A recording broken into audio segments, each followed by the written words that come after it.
Olá, meus amigos, minhas amigas, sou o professor Lac e com muito prazer, muita satisfação, vamos continuar nosso curso, Curso de Direito Administrativo, e nessa aula nós vamos trabalhar os princípios implícitos. Só fazendo uma pequena ajuda à memória, nós já temos uma aula de princípios que é chamada princípios explícitos. São aqueles princípios previstos no artigo 37 da Constituição Federal. O artigo 37, a doutrina assim divide, os princípios. E agora a gente vai tratar de outros princípios, Princípios estes, também muito importantes, chamados implícitos, ou seja, não são explícitos, não estão no texto constitucional, mas eles são bastante aplicados. E aí eu tenho que fazer uma divisão nessa aula, eu tenho que falar desses princípios implícitos, nós temos alguns princípios fundamentais, importantíssimos para a gestão da coisa pública. São 4 princípios, Primeiro, princípio da supremacia do interesse público. Ok, bacana, A gente já deu uma estudadinha sobre ele.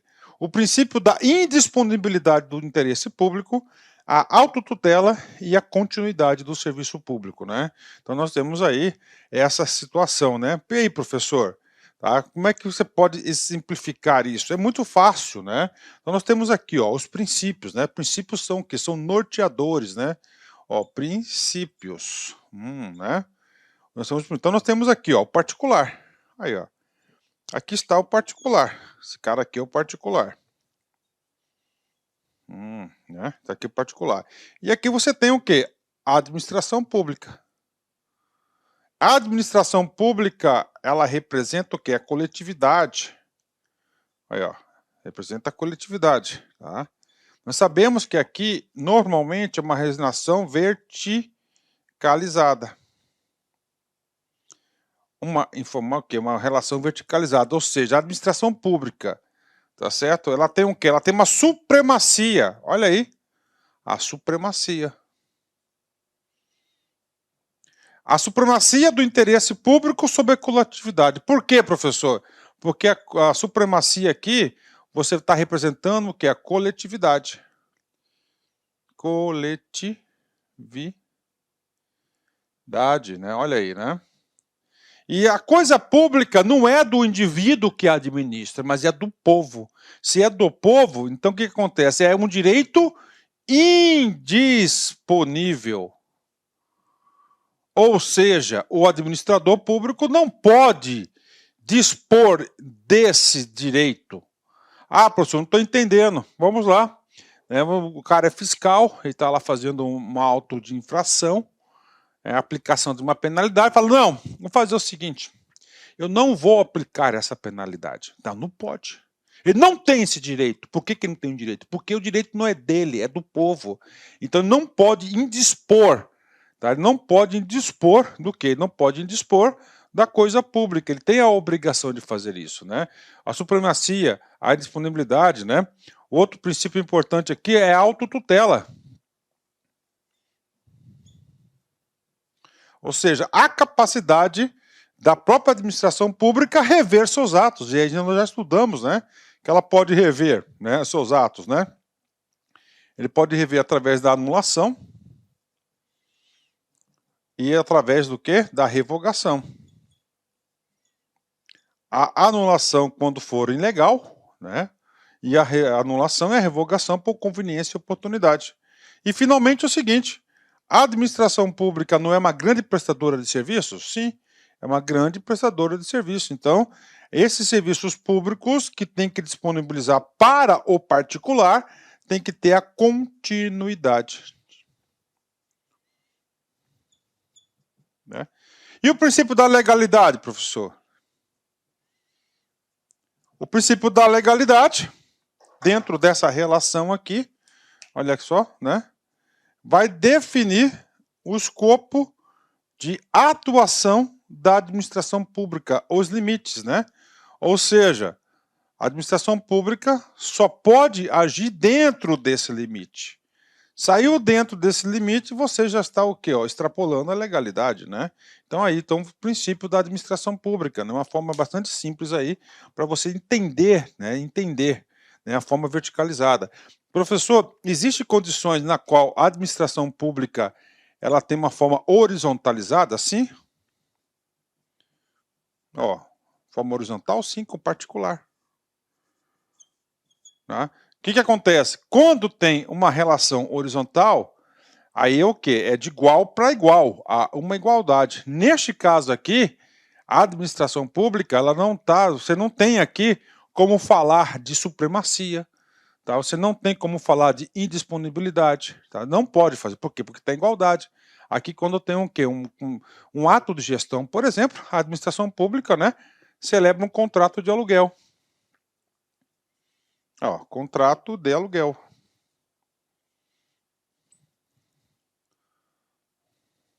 De aluguel. Então tem a parte e tem outra parte aqui. Então é uma relação horizontal, tá? Horizontal. Então nós temos aí alguns casos de relação horizontal. Bacana? Então vamos lá. Então esses princípios da supremacia do interesse público, indisponibilidade, autotutela e continuidade dos serviços públicos são princípios fundamentais. Eu não consigo enxergar um aluno competitivo se ele não tem esses princípios incorporados no seu dia a dia. Ele tem que incorporar esses princípios, né? E isso aqui é a base do regime jurídico do direito público. Então, o regime jurídico do direito público, até aqui nós temos aqui diversas teorias, diversos assuntos, disciplinas, assuntos aqui, que são decorrentes desses 4 princípios fundamentais: supremacia do interesse público, indisponibilidade do interesse público, autotutela e continuidade dos serviços públicos. Agora, vamos detalhar cada um deles, né? Cada um deles. Vamos vir comigo. Supremacia do interesse público sobre o privado. Né? Supremacia, quem é superior de alguma coisa em relação a outra pessoa. Então, o interesse público deve o quê? Prevalecer sobre o interesse privado. Então, quando houver um conflito de interesses, deve prevalecer o quê? O interesse da coletividade, que é o interesse público. Proclama a superioridade do interesse da coletividade, firmando a prevalência dele sobre o do particular como condição até mesmo de sobrevivência e garantia desse último.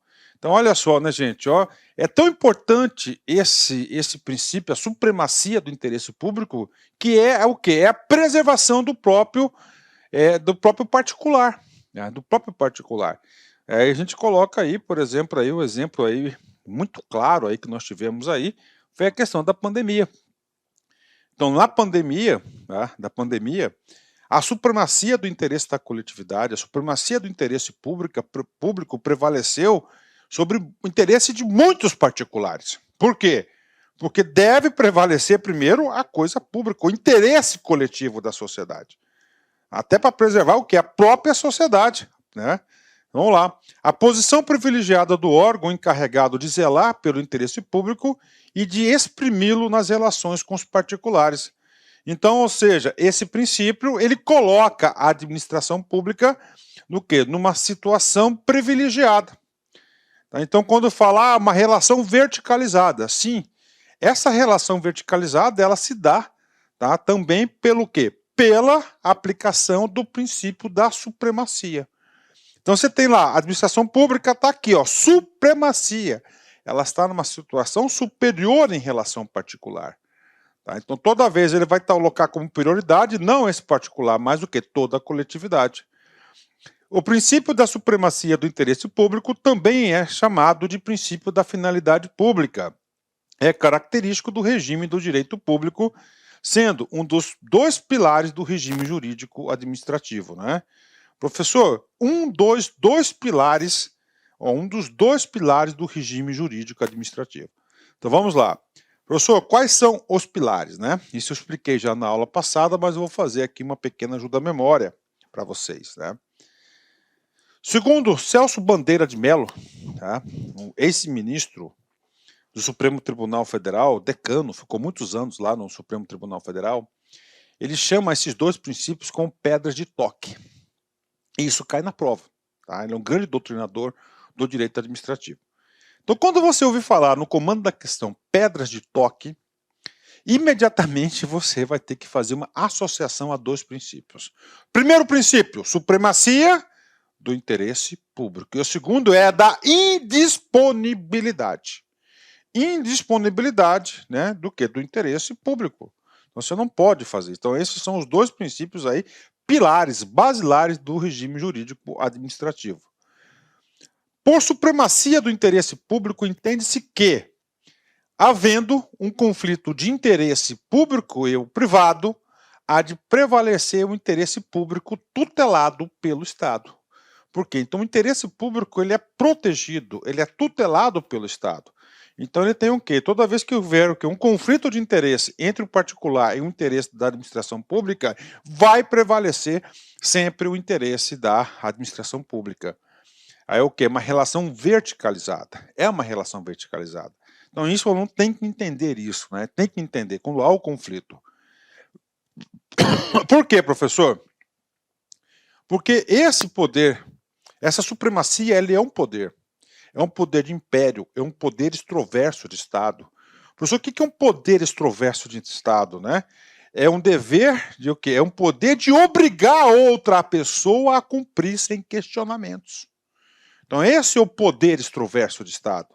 Então o Estado ele tem esse poder extroverso. Né? Então o poder de o quê? De obrigar alguém a fazer algo, né, alguma coisa, um poder que vai, é o extroverso de Estado, o poder de imposição decorrente da supremacia do interesse público. Tá? Então é um princípio super importante. Né? Professor, como que na prática esse princípio da supremacia do interesse público ele é colocado em prática? Eu quero exemplos para materializar. Quando, professor, né, que um interesse privado ele vai ser abdicado por um interesse coletivo, né? O mais comum de todos é a desapropriação. Vamos supor que você está morando lá na sua residência, né, na sua casa, lá no seu sítio, né? Há 30 anos, beleza, tranquilo, né? Pagando todos os impostos, sendo feliz ali. E de repente bate na sua porta, né? Um agente público falando: nós teremos que desapropriar sua propriedade porque aqui passará uma BR importantíssima que vai ligar dois polos econômicos do nosso querido Brasil. Então a sua propriedade está exatamente no local traçado. E aí, professor? O cara fala: não, eu não quero vender minha propriedade, estou aqui há 30 anos, aqui eu já criei meus filhos, estou criando meus netos, sou feliz aqui, e aqui eu quero permanecer, aqui eu quero vir falecer nesse local. Né? Aí não, aqui quer falando: olha, infelizmente o seu interesse aí, a gente respeita o seu interesse, mas existe um princípio na administração pública que é a supremacia do interesse público sobre o privado. Tá? Então o que? Ele vai ser o quê? Ele vai sofrer uma desapropriação. Esse é um claro exemplo do quê? De uma relação verticalizada. O cara não tem o que falar. Agora, é claro que ele vai ser desapropriado e ele vai ter uma prévia e justa indenização em dinheiro. Tá? Ele vai ser indenizado pela sua propriedade. Por quê? Porque a administração pública não pode se apropriar de coisas alheias. Não pode fazer isso. É uma relação profissional. A administração pública ela tem a sua receita através aí, por exemplo, a receita de tributos, né, impostos, taxas, né? Então é, ó, desapropriação. Outro caso, né, que acontece muito, a supremacia do interesse público, né? E a requisição de bens, né? Requisição de bens. Como é assim, professor? Requisição de bens, né? A requisição de bens aí, tá? A requisição de bens, né? As requisições de bens, por exemplo, vamos dar o exemplo lá, uma vez eu vi isso muito claro, lá na região lá da Serra, região serrana do Rio de Janeiro, Petrópolis, Teresópolis, né? Houve aquela Xarém, né? Houve o quê? Uma grande enchente, né? Uma grande deslizamento de terras, né, de montanhas, de pedras, né? E aqui que aconteceu, né? O poder público, né, teve algumas áreas que não foram atingidas, ela requisitou algumas propriedades para alojar aquelas pessoas temporariamente. É o que? Uma requisição de bens. É claro que depois vai ser indenizada as pessoas, né? Por exemplo, tá lá um polícia, né? Tá lá um polícia e precisa requisitar o seu carro para algo importantíssimo de uma investigação. É o interesse coletivo, o interesse público, colocando sobre o interesse privado, né? Ou cláusulas exorbitantes, né? Devidamente prevista na lei de licitações. Professor, como assim cláusulas exorbitantes? Tem algumas cláusulas contratuais, principalmente em contratos de serviços públicos, né? De concessões, né? na qual coloca a administração pública em uma situação de superioridade no contrato. Tá? Então, são algumas cláusulas exorbitantes, ou seja, aqui está se manifestando o que? A supremacia do interesse público sobre o privado. O exercício do próprio poder de polícia, a presunção de legitimidade dos atos administrativos, né? Então, os atos administrativos gozam dessa prerrogativa que é a presunção de legitimidade, ou seja, que ele é válido. Então, todos esses itens aqui são exemplos de quê? Exemplos da aplicação da supremacia do interesse público sobre o privado. Tá? Sobre o privado. Agora, e aí, professor, esse princípio é um princípio absoluto? Não, não é um princípio absoluto. Né? Ele é um princípio relativo. Como assim, professor, que ele é um princípio relativo? Ele tem exceções. Tá? Então, o princípio da supremacia, aí você tem que entender o quê? Uma relação verticalizada. Tá? De cima para baixo. Administração pública. Aí. Aqui é o particular. Ok? Essa aqui é a supremacia verticalizada.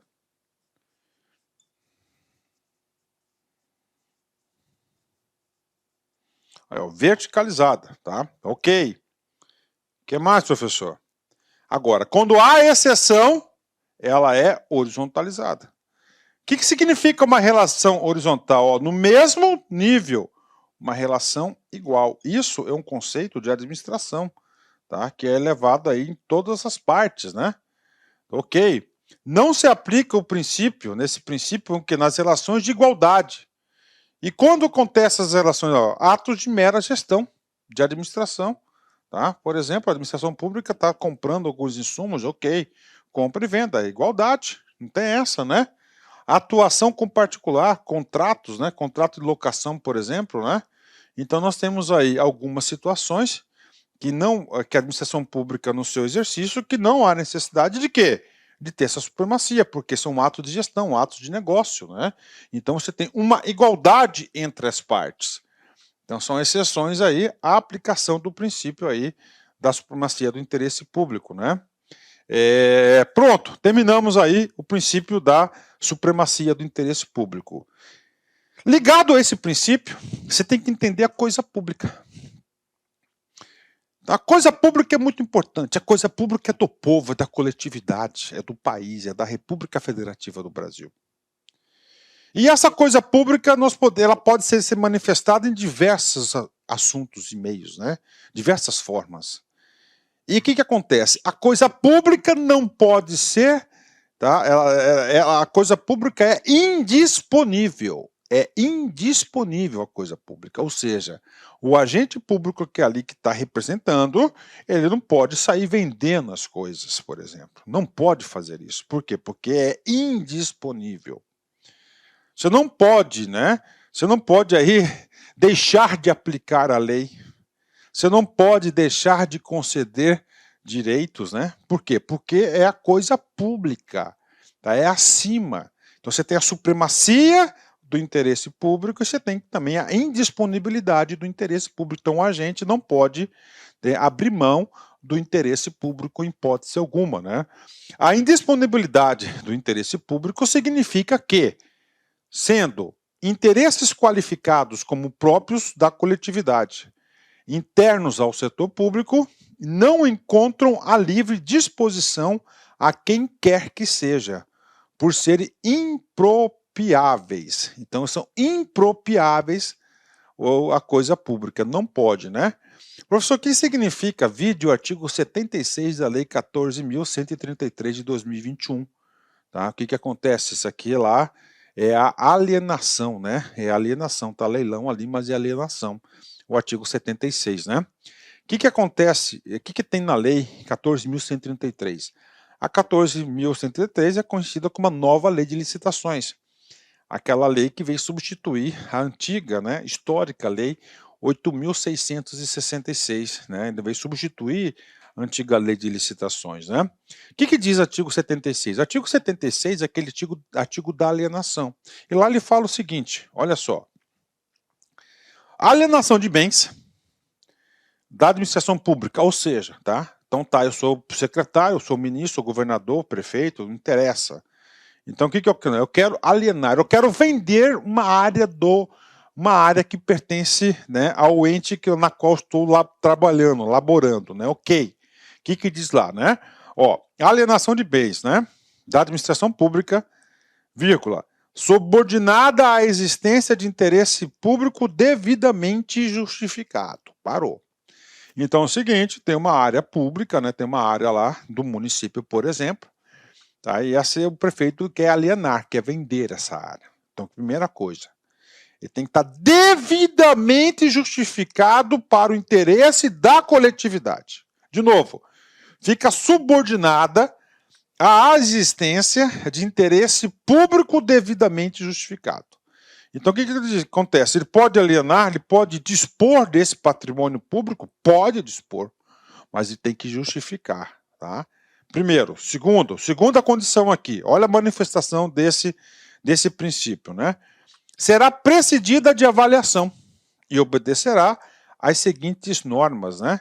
Então, o que ele fala? Será precedida de avaliação. Então, para você vender aquela área, ele tem que ser precedida de avaliação e as seguintes normas.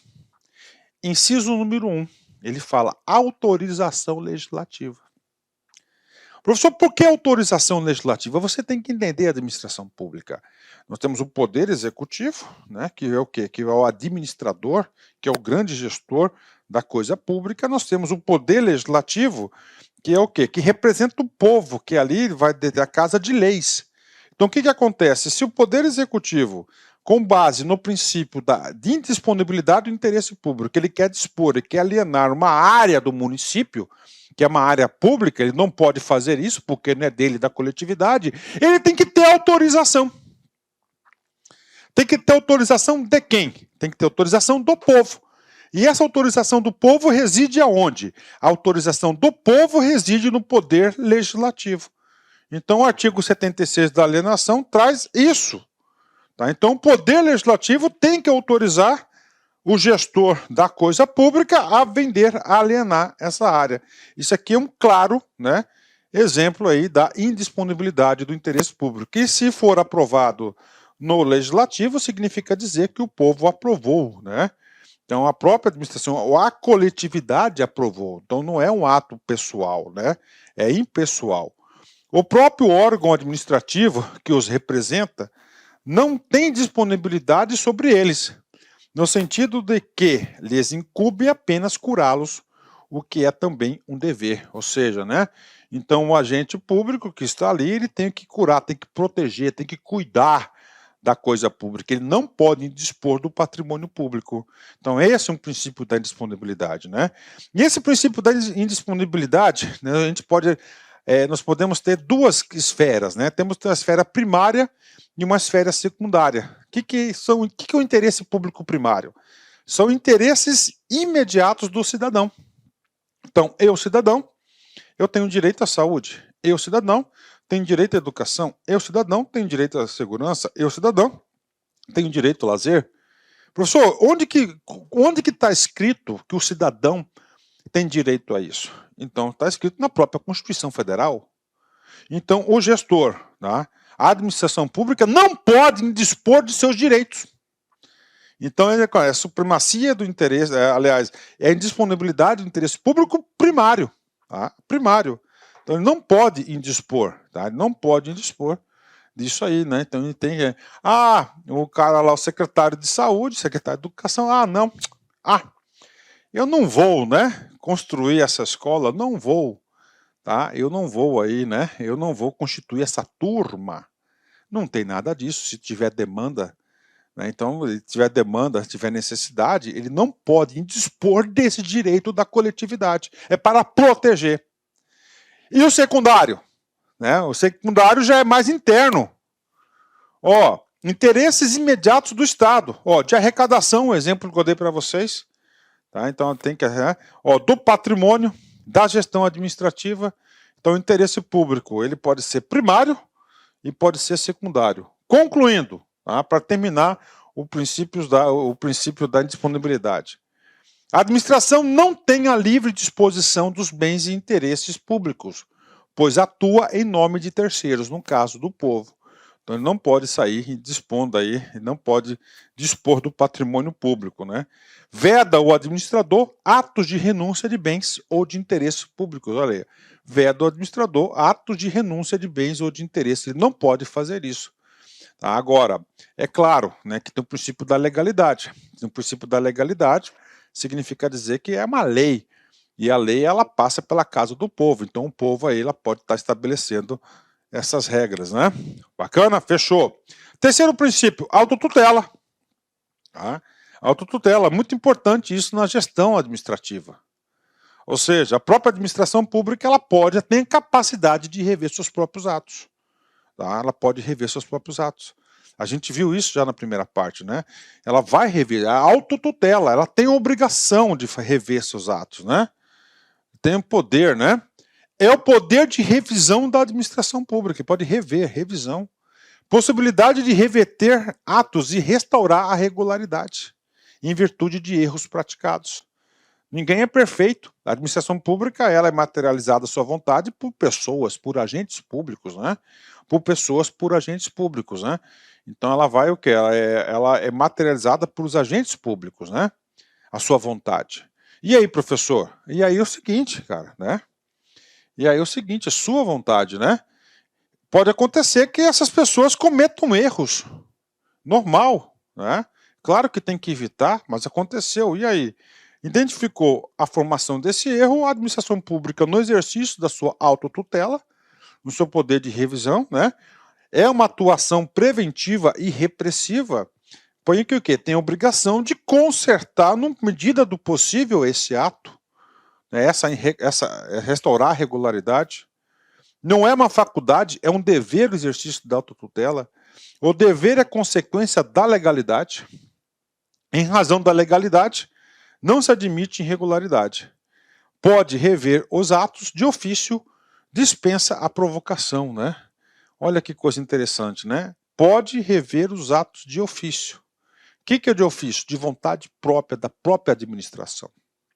Então, a partir do momento que a administração pública, né, numa relação com particular, por exemplo, identificou uma irregularidade, não interessa se essa irregularidade, essa ilegalidade vai beneficiar ou vai prejudicar o particular, não interessa. Identificou essa situação e tem que exercer a autotutela. O que é isso? Ele pode rever os atos para corrigir essa situação.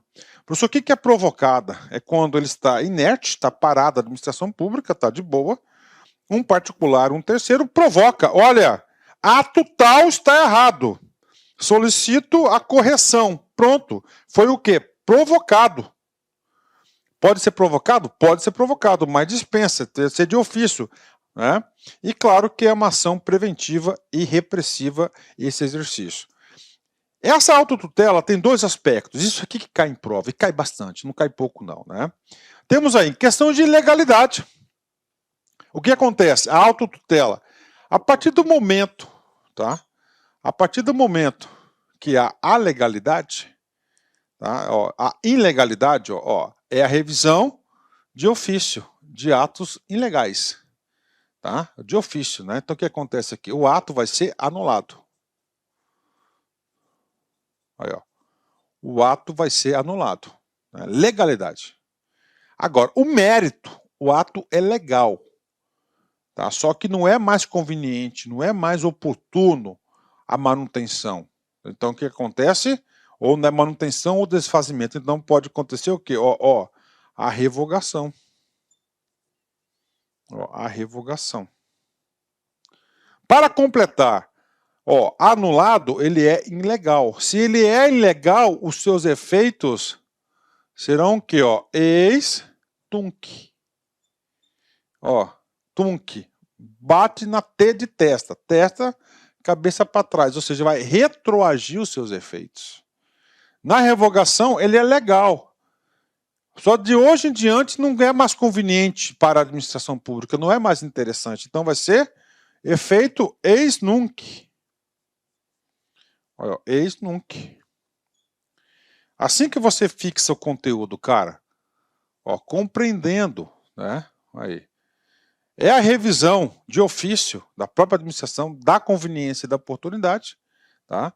da manutenção do desvastimento do ato. E aí, nós temos uma súmula importantíssima, que é 346 do Supremo Tribunal Federal. A administração pública pode declarar a nulidade de seus próprios atos. Ó. Quando ele fala nulidade, significa que o ato ele é ilegal.